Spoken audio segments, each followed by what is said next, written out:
夜の街迷いしけがれの乱歩、どこから来たのよミストらしいね。ねえうちにおいで温めてあげるよ。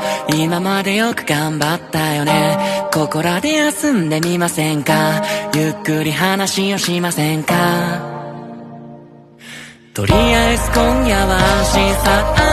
足跡は雪が消していた。声はひどく痛んだ。遠くの狐がコンコンと僕たちを探してるようだ。そっと息を潜めた。